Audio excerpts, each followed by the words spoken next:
We're back for week 4 of the Major Arcana 15 through 21. So these are some of my favorite cards.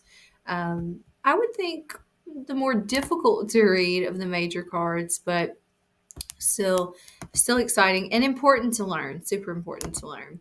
So you of course have your resources and your map, and here we are to the week 4 cheat sheet.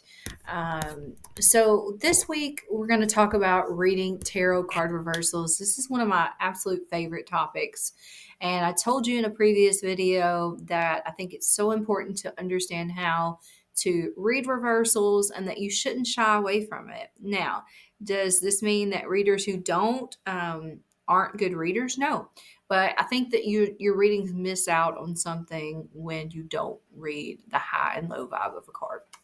So, when you pull a tarot card and it falls upside down, that is a reversal. And reverse cards are usually read differently than upright cards, and they can be seen as having the opposite of the meaning. And as I've explained, I usually look at it as kind of a low vibe of the card.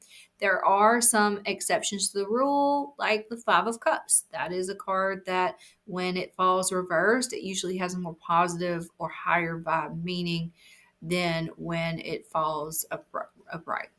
It's the exception, though, not the rule. Tarot cards can also have meanings that fall somewhere along a sliding scale. And so you don't have to just have one meaning sitting on each end. The actual meaning of a reverse card could be somewhere in the middle. And they can also fall reverse when there is a challenge or a block. And so, one way to kind of practice this is to do this activity at the tarot card of the day. So, taking one tarot card a day, I suggest just starting with your majors that you've learned so far after this week and separating them out of the deck and then pulling one card. Study that card, study it upright, study it reverse, study all of the symbols, and that'll help you to learn these cards. But before we jump into learning the cards, I want to focus on the Fool's journey, the last leg of his journey. And this story, of course, correlates with the major cards, and we will work on 15 through 21. And these are our final archetypes. They have the devil, the tower, the star, the moon, the sun, judgment, and world.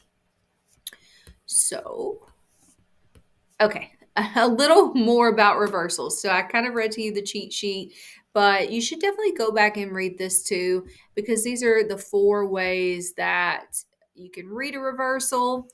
And let's see, did I skip to the page? I did not, sorry. There we go. Okay. The 4 ways that you can read a reversal. Think opposites. So that's the main way. For example, if we get the Fool upright, okay, and we know that the Fool means to take a leap, what would the reversed version of the Fool mean? What is the opposite of taking a leap? This is where your antonyms and synonyms that we learned in elementary school really comes in handy. To be cautious, okay? And so if you have the Empress, which she is saying fertility and abundance, well, what would the opposite of that be? Infertility, lack of. So that's usually a good way to at least get a general knowledge of what it means.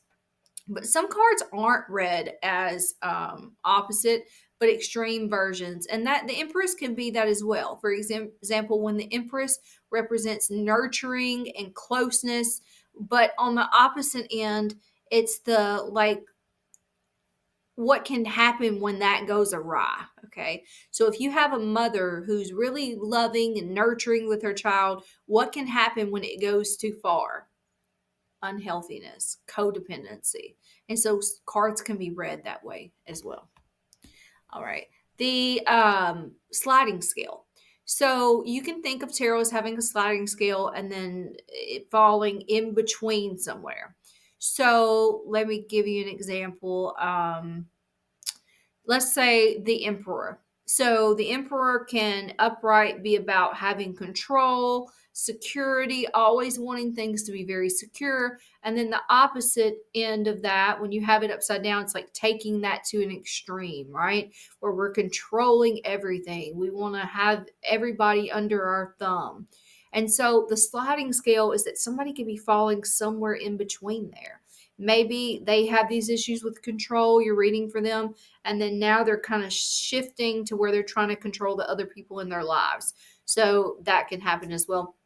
And a lot of times I will see a reversal as a block or a challenge, like with the cups card. So if you have the King of Cups and he represents very balanced emotion, and if he's upside down, that will tell me somebody's really having trouble with their emotions. Maybe they're having trouble opening up, or they're struggling with um, being too emotional, or being too reactionary. Okay. Same thing with the swords card. Upright King of Swords is somebody who's very direct. He says what he means what he says. But in the reversal, it can be the opposite. Maybe you have somebody who's really struggling to be direct and honest with communication. So that's how you read a reversal. Now we're going to jump into the story.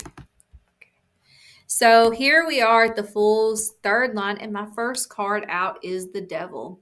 At the end of the second leg of the Fool's journey, we left our fearless hero feeling empowered and balanced and in the best place of his life. And as always, in all of our lives, it seems like when we're at our very best place, something will blindside us, right?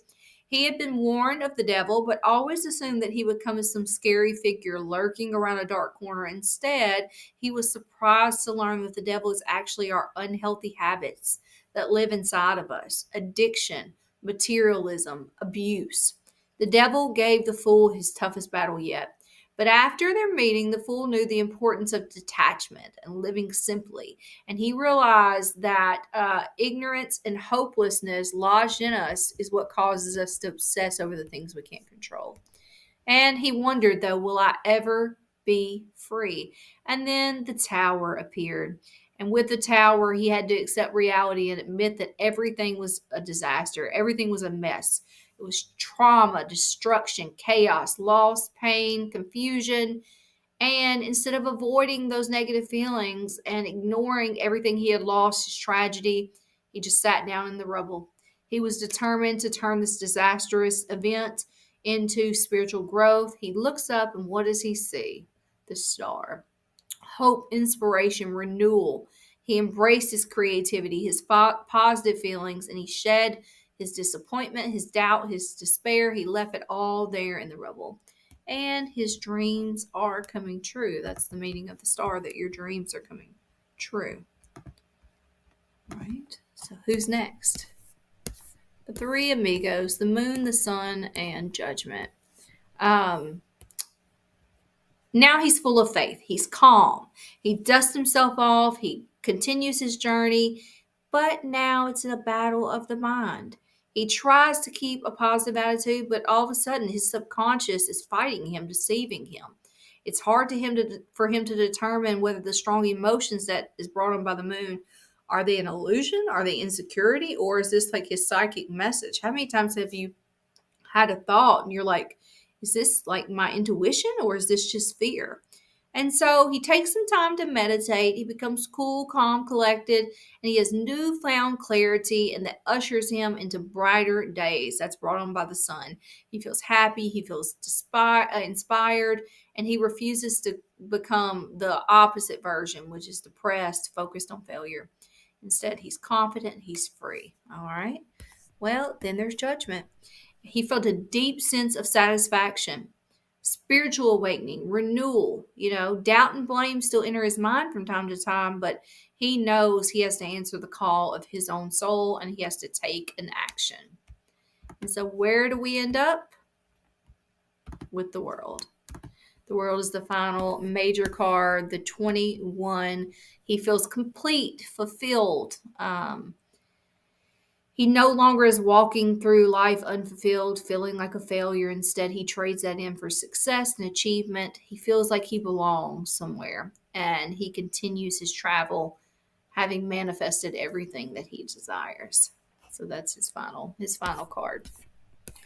And so when we're studying these cards, the third line, of course, we start with the devil.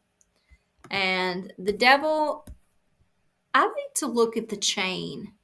to represent the devil. And I am going to make a second video where I go through these cards. I'll stop this one for now, just because it's getting pretty long. But you can pop back in and I will go through each of these final major cards in this next week 4 video.